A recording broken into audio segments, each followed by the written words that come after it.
오늘 또 예배하는 저와 여러분 가운데 성령의 은혜가 있기 원합니다.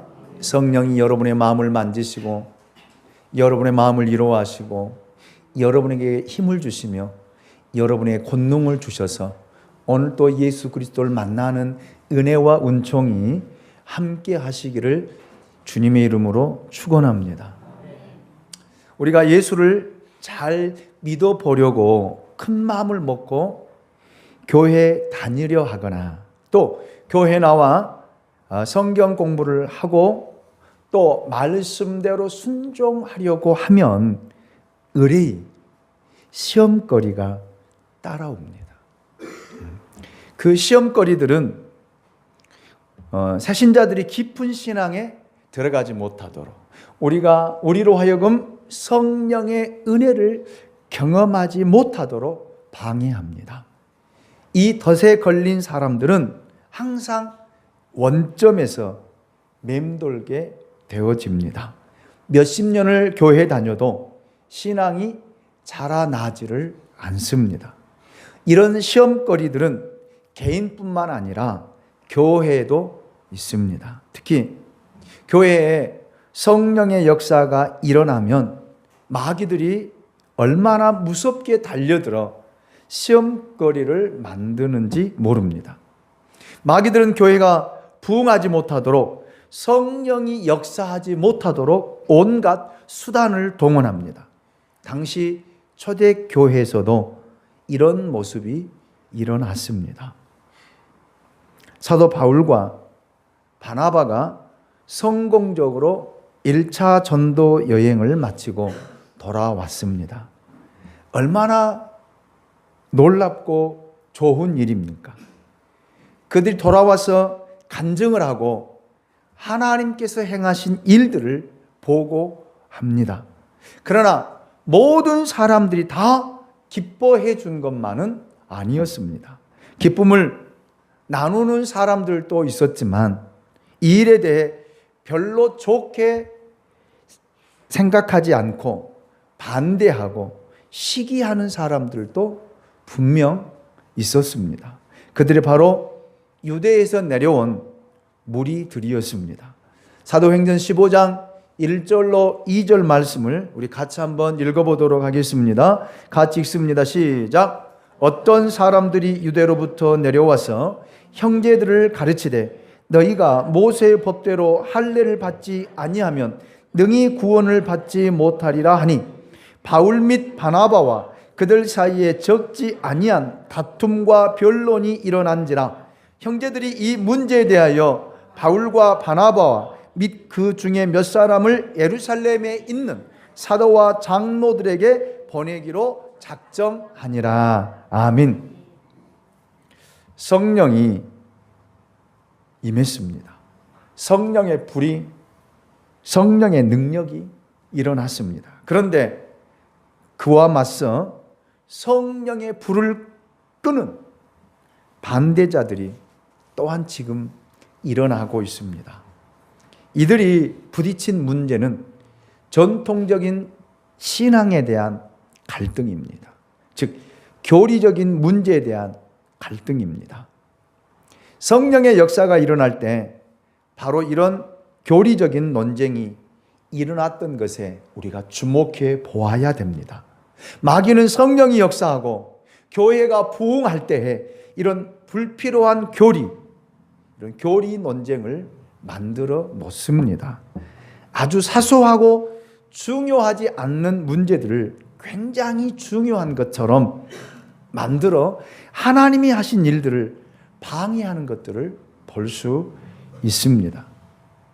유대에서 내려온 반대자들이 구원받는 것도 좋고 성령을 받는 것도 좋고 예수 믿는 것도 좋다. 그렇지만 거기에 할례를 받아야 한다. 할례를 받지 않으면 구원받을 수 없다. 이렇게 말한 것입니다. 이는 사람들의 마음을 굉장히 혼란스럽게 만든 것입니다. 할례를 주장하는 사람들에게 중요한 것은 법이었습니다. 할례를 주장한 사람들은 율법에 의존해서 그것이 정의요, 그것이 진리라고 말을 합니다. 그래서 그들은 꼭 할례를 받아야 한다라고 주장을 합니다. 할례를 받지 않으면 구원이 없다라고 말을 합니다. 그들이 왜 할례를 받아야 한다고 주장하고 있을까요? 오늘 본문을 잘 이해하기 위해 창세기 17장에 나오는 할례에 대한 말씀을 잠깐 보겠습니다. 창세기 17장 9절로 14절입니다. 하나님이 또 아브라함에게 이르시되 그런즉 너는 내 언약을 지키고 내 후손도 대대로 지키라. 너희 중 남자는 다 할례를 받으라. 이것이 나와 너희와 너희 후손 사이에서 지킬 내 언약이니라. 너희는 포피를 베어라. 이것이 나와 너희 사이의 언약의 표징이니라. 너희의 대대로 모든 남자는 집에서 난 자나 또는 너희 자손이 아니라 이방 사람에게서 돈으로 산자를 막론하고 난 지 8일 만에 할례를 받을 것이라. 너희 집에서 난 자든지 너희 돈으로 산 자든지 할례를 받아야 하리니 이에 내 언약이 너희 살에 있어 영원한 언약이 되려니와 할례를 받지 아니한 남자 곧 그 포피를 베지 아니한 자는 백성 중에서 끊어지리니 그가 내 언약을 배반하였음이니라. 이것이 할례입니다. 할례는 하나님이 만들어 주신 제도입니다. 그것은 언약의 상징이었고 하나님께서 언약을 사람의 살에다 표시해 준 것입니다. 너는 내 백성이다. 내가 너를 보호해 주겠다. 나와 내가 언약을 맺었다. 이 언약은 절대로 변하지 않을 것이다. 너는 백성이 될 것이다. 너는 나를 의지하며 살아야 한다. 이런 언약의 표시입니다. 또한 백성의 입장, 즉 할례를 받은 사람의 입장에서는 이제 내 능력과 내 의지대로 살아가지 않고 하나님을 의존하고 전적으로 하나님을 신뢰하며 의뢰한다는 표시가 할례였습니다. 할례는 포피를 베어 생식기에 너는 내 것이라 라고 하나님과 그 백성이 사인하는 것입니다. 이것이 할례입니다. 그래서 이 할례 받은 표가 있는 사람들은 하나님의 백성이라고 하는, 하나님의 자녀라고 하는 자부심과 확신을 갖게 되었습니다. 이런 자부심을 가지고 살아가게 되었다라는 말입니다. 출애굽 당시 이스라엘 백성들은 애굽을 탈출하여 광야로 나옵니다. 적과 꿀이 흐르는 가나안 땅으로 가는 동안 그들은 하나님께 불순종하고 범죄하였습니다. 하나님께서는 그 광야 생활 동안 할례를 행하지 못하게 하셨습니다. 그래서 여러분 광야에서는 할례가 없었습니다. 할례가 없었기 때문에 유월절 잔치도 베풀 수가 없었습니다. 그들은 할례가 없었으니 여러분 불안했습니다. 하나님이 과연 나를 보호하시는가 하는 의심이 들었습니다. 계약 증서가 없었기 때문에 그런 것입니다. 유월절이 없는 것도 불안했습니다. 왜냐하면 하나님의 사랑을 그들이 확인할 길이 없었기 때문입니다. 그런데 그들이 여리고성 앞 평지에 있을 때 하나님께서 그들에게 말씀하십니다. 다시 내 자녀들에게 할례를 행하라고요. 네. 하나님께서 그들에게 수치를 제거하시고 하나님의 약속을 회복시키는 그런 사인입니다. 할례를 받았기 때문에 그들은 유월절을 지키며 유월절 잔치를 베풀 수 있었습니다. 왜 그렇습니까? 할례를 받은 자만이 유월절 잔치에 참여할 수 있었기 때문입니다. 그래서 이스라엘 백성들은 할례를 통해 하나님의 약속을 확인한 것입니다. 그리고 유월절 잔치를 베풀면서 죽음과 모든 사탄의 세력을 이기는 하나님의 승리를 경험한 것입니다. 예. 그러나 아브라함의 때가 지나고 모세 때가 지나면서 사람들은 이 할례를 율법으로 바꾸었습니다. 그 내용이 어떠하든 간에 하나님을 신뢰하는 것과 상관없이 그것을 형식적으로 행했습니다. 몸에 상처를 내서 할례를 행하기만 하면 자동적으로 하나님의 백성이 된다라는 그런 식의 생각이 유대인들의 생각이었습니다. 이런 모습이 결국 초대교회까지 내려오게 됩니다. 그래서 할례를 행하지 않으면 구원이 없다라고 주장하는 유대인들의 모습을 오늘 본문에서 우리는 볼 수 있습니다. 다시 말하면 할례의 형식만 남고 그 내용은 죽은 것입니다. 여러분, 모든 종교와 신앙의 위기는 바로 이 형식만 남는 거예요. 그러나 하나님은 우리의 외형을 보지 아니하시고 내면을 보십니다. 내가 누구인가를 보십니다. 할례를 받았는데 정말 내 마음 깊은 곳에 하나님이 계시느냐, 하나님을 경외하는 마음이 있느냐, 하나님을 사랑하느냐, 예수님이 계시느냐라고 하는 것을 주님은 보신다라는 말입니다. 우리 안에 하나님이 계신다라면 우리의 자세가 달라질 것입니다. 예배 드리는 모습이 달라질 것입니다. 하나님을 경외하는 모습이 달라질 것입니다. 말하는 그 말투가 달라질 것입니다. 여러분의 삶 속에서 삶을 행하는 그 삶들이 달라질 것입니다. 이것이 마음의 할례를 행하는 자의 모습입니다.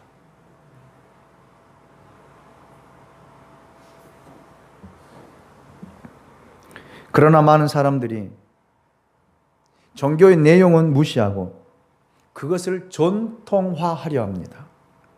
교리화시키려고 형식화시키려고 합니다. 그래서 이런 형식, 전통은 우리 신앙생활에서 가장 무서운 적입니다. 말씀이 없이 형식으로 예배 드리는 것, 하나님 받지 않아요. 받지 않습니다. 겉으로 드러나는 이런 형식들이 오히려 우리 자신을 속일 수 있기 때문에 그렇습니다. 제가 누누이 강조하잖아요. 여러분, 하나님이 받지 않는 예배 의미 없다고요. 의미 없다고. 여러분이 1년 다니든 2년 다니든 10년 다니든 20년 다니든 30년 다니든 50년 다니든 60년을 다니든 영과 진리로 예배 드리지 않으면 하나님 받지 않으신다 이 말입니다.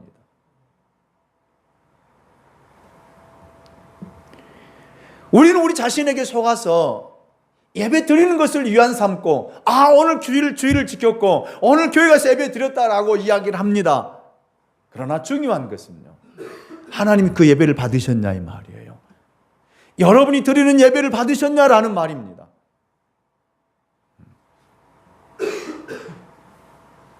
이런 형식이 우리를 착각하게 할 수 있기 때문에 그렇습니다. 우리가 열정을 가지고 섬길 때도 마찬가지입니다. 때로는 그것이 우리 자신을 기만할 수도 있습니다. 그래서 우리는 이런 오류에, 이런 위험에 빠져서는 안 됩니다. 하나님이 받으시는 예배를 드리시기 원합니다. 아멘이죠. 예. 오늘 본문에 나오는 할례를 주장한 사람들은 끝까지 할례를 받아야 한다라고 주장합니다. 내용이 어떻든지 간의 전통대로, 교리대로, 형식적으로 반드시 할례를 거쳐야 완전한 구원을 받는다라고 그들은 주장하고 이야기하고 있습니다. 유대에서 온 사람들과 바울과 바나바 사이에 다툼과 논쟁이 일어난 거예요. 이 문제는 해결되지 않았습니다. 그래서 문제 해결을 위해 형제들이 바울과 바나바를 비롯한 몇 사람을 사도들과 장로들이 있는 예루살렘 교회로 보내기로 합니다. 3절을 같이 한번 읽어보겠습니다. 3절입니다. 같이 읽습니다. 시작. 그들이 교회의 전송을 받고 베니게와 사마리아로 다니며 이방인들이 주께 돌아온 일을 말하여 형제들을 다 크게 기쁘게 하더라. 아멘. 지금 이 사람들은 논쟁에 휘말려 지금 예루살렘으로 가고 있는 중입니다. 그런데 그 와중에도 작은 도시를 들려 베니게와 사마리아에 들려 예수를 전하고 있는 모습을 보십시오.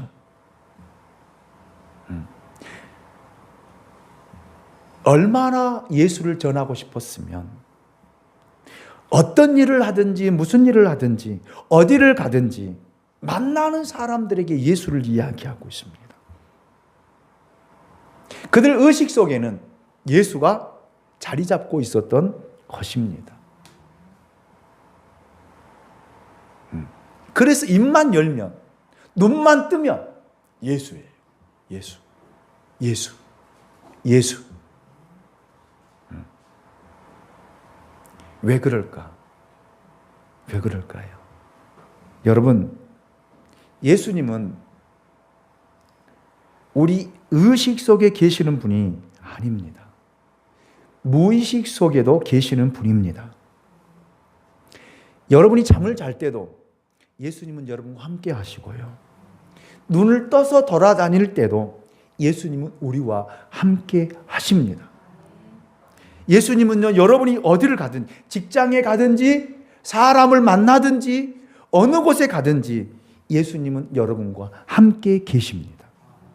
바울의 일행을 보면 예수님이 늘 그들과 함께 계시고, 그들과 동행하시며, 그들 가운데 일하고 계시는 것을 볼 수 있습니다. 그래서 그들은 예수님이 일하시니까 일할 수밖에 없었어요. 예수님이 이야기하니까 그들은 예수를 이야기할 수밖에 없었다라는 말입니다.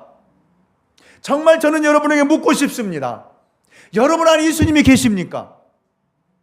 여러분 안에 예수님이 계십니까? 예수님이 여러분에게 뭐라고 말씀하십니까? 뭐라고 행동하기를 원하십니까? 여러분이 가는 곳곳마다 여러분 예수를 이야기하고요, 예수를 드러내고요, 예수를 나타내고요, 하나님의 영광을 드러낼 수 있는 저와 여러분이 될 수 있기를 원합니다. 이것이 바로 하나님의 영광을 위해 사는 사람의 모습이라고 하는 것입니다.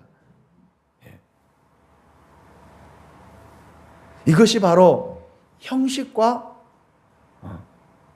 예수님이 있는 사람의 차이예요. 차이.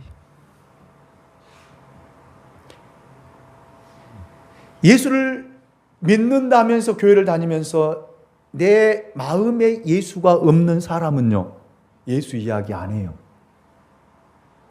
예수 말하지 않습니다. 만나면 세상 이야기, 살아가는 이야기, 돈 버는 이야기야. 여러분의 일 이야기.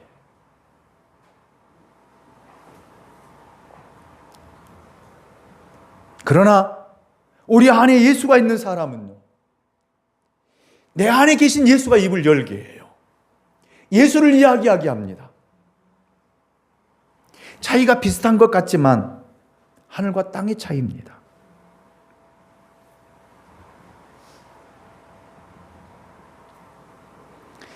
저는 여러분에게 정말 여러분 안에 살아계신 하나님, 살아계신 예수 그리스도가 있느냐라고 물어보고 싶습니다. 그렇다면 여러분이 한 주간의 삶을 돌아보면서 내가 예수를 얼마만큼 이야기하고 예수를 얼마만큼 생각하고 여러분 예수를 얼마만큼 드러내고 여러분 하나님의 영광을 위해서 얼마만큼 사셨습니까?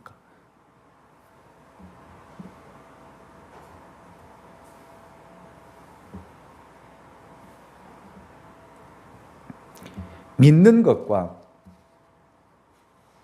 다니는 것은 다릅니다. 예를 들면 제가 여러분과 같이 있는 것과 떨어져 있는 것은 다르잖아요. 여러분과 제가 떨어져 있을 때도 여러분 제가 누구라는 것을요, 김 목사라고 하는 것을 여러분이 압니다. 있다는 거 인정합니다. 여러분 눈에 보이지 않아도 김 목사는 어디가 있을 것이다. 교회가 있을 것이다. 집에가 있을 것이다. 아니면 어디는 있을 것이다. 믿어요, 안 믿어요? 믿어요, 안 믿어요? 믿어져요, 안 믿어져요? 믿어지잖아요. 그러나 여러분과 같이 있어서 앉아서 밥을 먹고 커피를 마시고 이야기를 나눈 것과는 같아요, 달라요? 같아요, 달라요? 예? 다르잖아요. 다르잖아요. 더 쉽게 이야기를 하면 우리 이우영 집사님이 지금 병원에 계시잖아요. 그분이 지금 이 시간에는 하나님 앞에 지금 예배를 드리는 시간이다. 아실까요, 모실까요? 예? 아시잖아요. 그런데 같이 있는 것과 생각하는 것과는 같아요, 달라요? 다르잖아요. 이 차이점이에요. 여러분 예수가 있다는 거 알아요. 하나님 계신다는 거 알아요. 그런데 하나님이 내 안에 계신 것과 하나님이 계신다는 것과는 하늘과 땅 차이예요.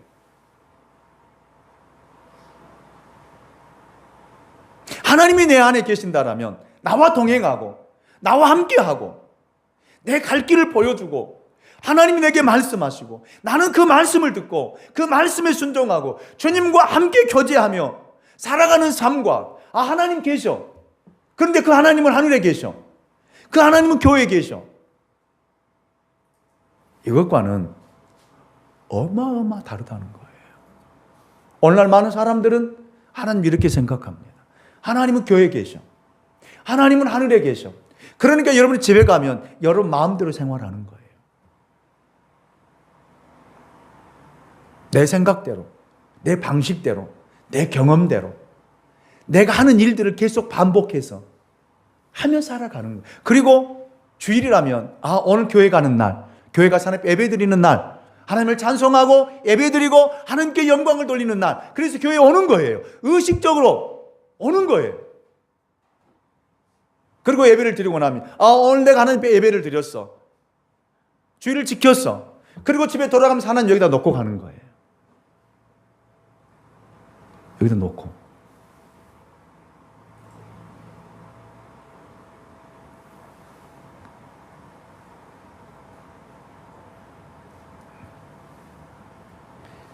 하나님은 그런 하나님이 아니라 이 말입니다. 하나님은 여러분 안에 계셔요. 여러분과 함께 계십니다. 여러분과 동행하십니다. 아멘이죠. 그렇다면 그 하나님의 음성을 들어봐야 될 거 아니에요. 그 하나님의 이야기를 들어봐야 될 거 아니에요. 하나님의 소리를 들어봐야 될 거 아닙니까? 하나님 오늘 나에게 뭐라고 말씀하시는가? 오늘 나로 하여금 어떤 삶을 살게 하실까? 오늘 사람을 만나는데 그 사람을 통해서 무슨 말을 하게 하실까? 어떤 일을 이루게 하실까? 이거를 물어봐야 될 거예요. 그 하나님이 내 안에 계시는, 예수가 내 안에 계시는 표징이에요. 이것이 마음의 할례입니다. 그래서 바울이 여러분 마음의 할례를 행하라고 이야기한 것입니다. 자, 4절을 보세요. 예루살렘에 이르러 교회와 사도와 장로들에게 영접을 받고 하나님이 자기들과 함께 계셔 행하신 모든 일을 말하며, 바울의 일행이 예루살렘에 도착했을 때 장로들과 사도들이 그들을 환영합니다. 그리고 바나바와 바울은 그들에게 간증을 하기 시작합니다. 하나님께서 어떻게 역사하셨는가? 어떻게 이방인들에게 복음의 문이 열리게 되었는가? 그들은 하나님이 하신 일을 나누면서 기쁨 함께 나눕니다.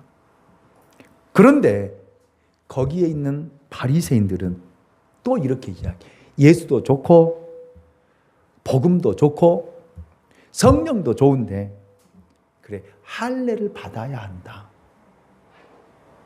누가 또 아멘 했어? 자다가 아멘 하지 말아요. 여러분, 그렇게 바리새인들이 이야기한 거예요. 그래서 거기서 또 다툼과 논쟁이 또 시작된 거예요. 심각한 토론이 이어집니다. 이 토론을 마치고 침묵했던 베드로가 일어납니다. 예수님의 수제자인 베드로가 일어납니다. 그 내용이 7절이에요. 같이 한번 읽어보도록 하겠습니다.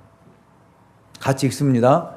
시작. 많은 변론이 있은 후에 베드로가 일어나 말하되 형제들아 너희도 알거니와 하나님이 이방인들로 내 입에서 복음의 말씀을 들어 믿게 하시려고 오래전부터 너희 가운데서 나를 택하시고 아멘. 첫째로 베드로는 자기의 경험을 이야기합니다. 하나님께서 자기를 택해서 이방인들에게 복음과 성령을 증거하게 역사하셨다라고 이야기합니다. 그 예가 이방인인 고넬료 집에서 세례를 베풀었던 이야기를 증거합니다. 그는 고넬료를 만나기 전에 비몽사몽간에 하늘이 열리며 한 그릇이 내려오는 환상을 보게 됩니다. 그 안에는 부정한 음식이 가득 들어 있었습니다. 그런데 그것을 하나님이 먹으라고 베드로에게 말씀합니다. 베드로는 하나님께 저항합니다. 하나님, 먹을 수 없습니다. 이 하나님과 대화가 3번씩 이루어집니다. 하나님은 마지막으로 베드로에게 이렇게 말씀합니다. 내가 거룩하다는 것을 너는 왜 더럽다고 하느냐? 먹으라. 그리고 그 그릇은 다시 하늘로 올라갑니다. 이는 이방인의 구원을 말하는 것이었습니다. 하나님이 친히 이방인들의 구원의 문을 열어주신 것입니다. 그래서 베드로는 하나님께서 이방인들에게 복음을 전하게 하셨다라는 자기가 경험하고 자기가 체험하고 자기가 본 그 사실을 이야기한 것입니다. 베드로가 이방인의 문을 연 것이 아니에요. 바울이 이방인의 문을 연 것이 아닙니다. 하나님이 직접 여셨습니다.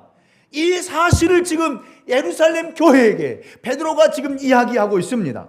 이 말을 한 다음 두 번째로 베드로는 성령을 이방인들에게도 주셨다라는 이야기를 하고 있습니다. 8절을 보십시오. 또 마음을 아시는 하나님이 우리에게 같이 그들에게 성령을 주어 증언하시고 아멘.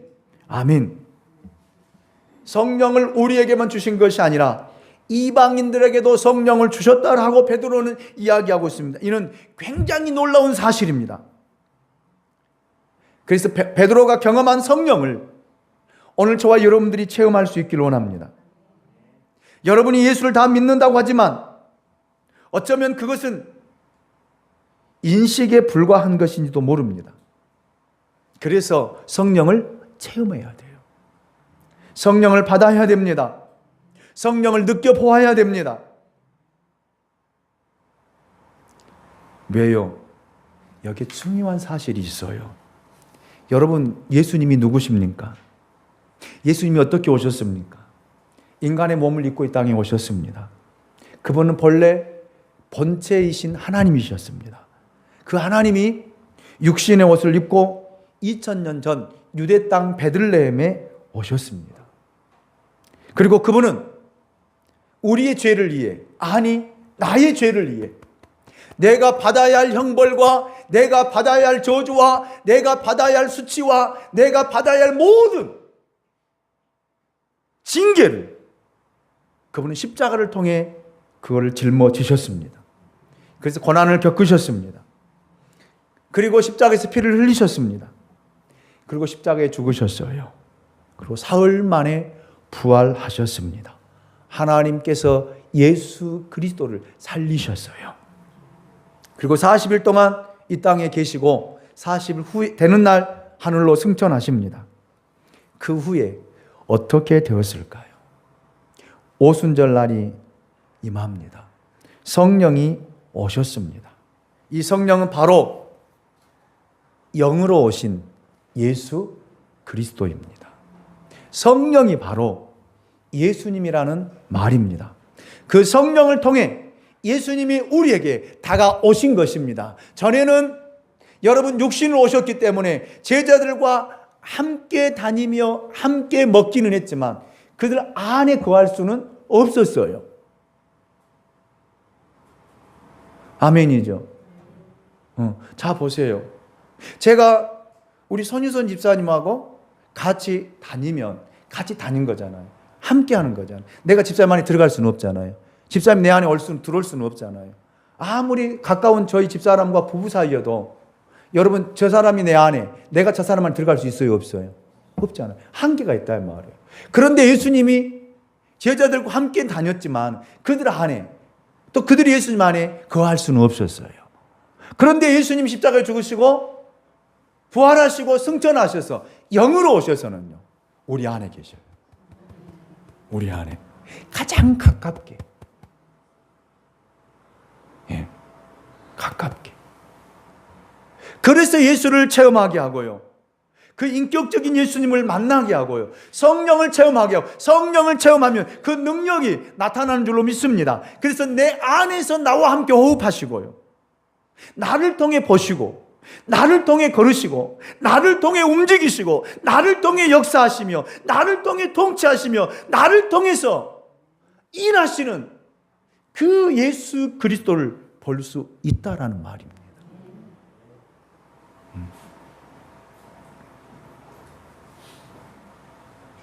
그래서 그리스도인들은 말하는 것도 행동하는 것도 조심해야 돼요. 예수님이 말하게 하십니까? 예수님 말하는데 불평할 수 있습니까? 예수님 말하는데 원망할 수 있습니까?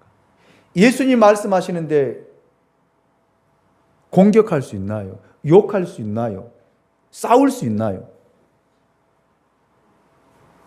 그러니까 여러분 싸울 때는 그렇게 예수님 잠깐만 좀 제 안에 나가 계십시오. 예수님 나가 계시면 그때 싸우세요. 그냥 육으로 머리 터지도록 머리카락을 잡든지 뭐를 들어 때리든지 하세요.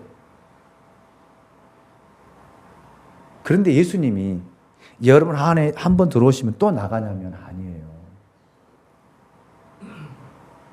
예수님 나가 계세요 하면은 벌써 누가 내 안에 들어온 거예요? 사탄이 들어온 거예요.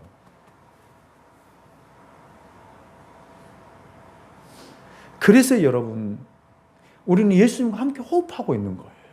여러분이 숨을 함께 쉬고 있는 거예요. 예수님을 통해서 보는 거예요. 예수님을 통해서 말하는 거예요. 예수님을 통해서 행동하는 거예요. 예수님을 통해서 인생의 길을 걸어가는 거예요. 그러기 때문에 주님이 여러분과 함께 계신다. 임마누엘 되신 하나님이 여러분과 함께 계신 줄로 믿습니다. 그걸 베드로가 이야기하고 있는 거예요. 그 성령이 임했다는 거예요. 이방인들 가운데. 그리고 베드로는 세 번째로 이방인들에게도 믿음을 주셨다라고 이야기합니다. 여러분 9절을 같이 한번 읽어볼까요? 9절입니다. 같이 읽습니다. 시작. 믿음으로 그들의 마음을 깨끗이 하사 그들이나 우리나 차별하지 아니하셨느니라. 아멘. 하나님이 그들에게나 이방인들에게 동일한 믿음을 주셨다는 거예요. 어떤 동일한 믿음이? 죄 사함을 받게 하는 믿음. 할렐루야. 할렐루야. 그래서 이방인들도 죄 사함을 받았다는 것입니다. 그들도 깨끗해졌다는 것입니다. 그래서 그들도 의인이 됐다는 것입니다. 얼마나 놀라운 사실이에요. 내가 죄인이었던, 내가 죽었던 주님이 나를 살리시고 나의 죄를 다 용서해 주시고 나를 의인 만들어 주셨다. 할렐루야. 하나님은 이방인이나 유대인들이나 차별하지 않으셨다라는 것입니다.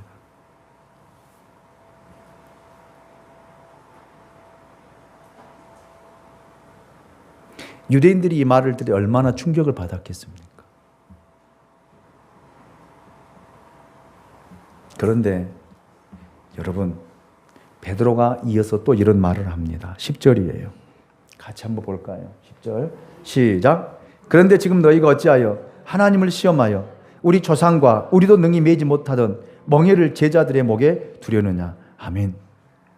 할례를 받아야 한다고 주장하는 사람들에게 베드로는 두 가지로 설명을 합니다. 첫째, 그들이 지금 주장하고 있는 것은 하나님을 시험하는 일이다. 이렇게 이야기합니다. 이해가 되지 않습니까? 할례를 받아야 한다고 주장하는 것이 왜 하나님을 시험하는 것일까? 그러나 이는 정말 하나님을 시험하는 일입니다. 우리의 최대 이기는 나 자신이 하나님이 되려고 하는 것에 있습니다. 사람들은요, 하나님처럼 되고 싶어 합니다. 여러 가지 영역에서 우리 나도 모르는 사이에 그렇게 주장하고 그렇게 이야기하고 그렇게 나타내요.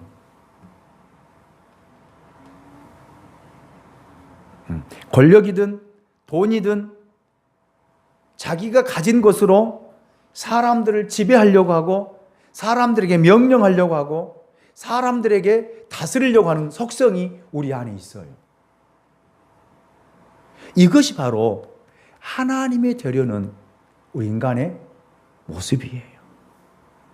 그래서 하와가 선악을 알게 하는 나무의 실과를 따먹은 거예요. 그래서 내가 살아온 경험, 내가 가지고 있는 지식, 내가 터득한 삶에 일어났던 그런 사건들, 이것이 전부인 줄 알아요. 그리고 사람들이 이야기할 땐 이렇게 해야 된다고 이야기해요. 저렇게 해야 된다고 이야기합니다. 그리고 그 말을 안 들어주면 마음이 상해요.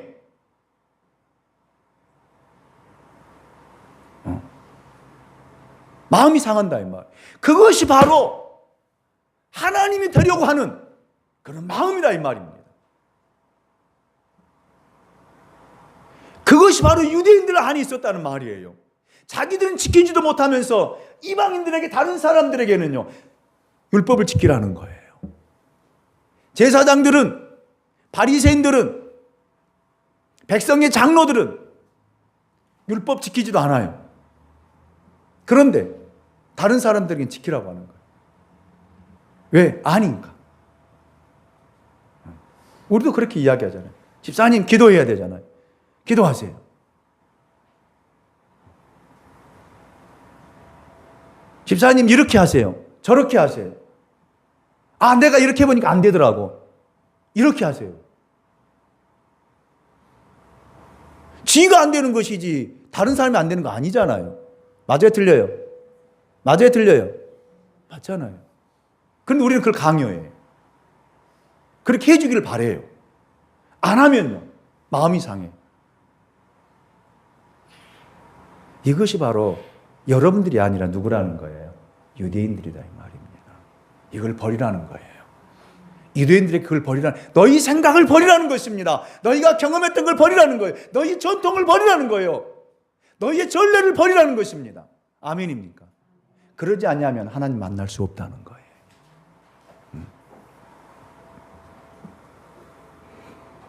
그러면서 베드로가 두 번째로 너희 조상도 능히 매지 못하던 멍에를 왜 제자들의 목에 두려고 하느냐. 너희들이 주장하고 있는 할례, 율법을 지키는 것은 너희 조상들도 제대로 못됐다는 것입니다. 율법을 시행하고 제정한 아브라함도 모세도 지키지 못했다는 것입니다.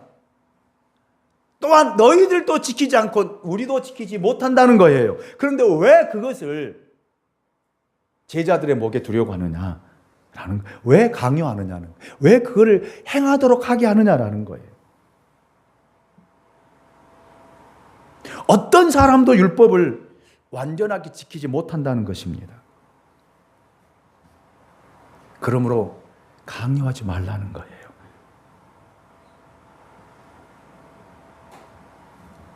베드로가 말하는 바가 바로 이런 뜻입니다. 그러면서 결론을 베드로가 이렇게 내리죠. 11절이죠. 그러나 우리는 그들이 우리와 동일하게 주 예수의 은혜로 구원받은 줄을 믿노라 하니라. 아멘. 우리가 구원받은 것과 이방인들이 구원받은 것은 다른 것이 아니라 예수 그리스도를 믿음으로 말미암아, 그 은혜로 말미암아 구원받았다는 거예요. 할렐루야, 할렐루야, 할렐루야. 율법으로 구원받은 것이 아니라, 할례를 행함으로 여러분 구원받은 것이 아니라, 예수께서 우리를 위하여 십자가에 못 박혀 죽으심으로 말미암아 구원받으신 거라고요. 하나님이 은혜를 베풀어 주셔서 구원받으신 거라고요. 할렐루야. 이거를 베드로가 이야기하고 있습니다. 그래서 다시 제사 드릴 필요도 없다, 다시 할례를 행할 필요가 없다 라고 베드로가 이야기하고 있습니다.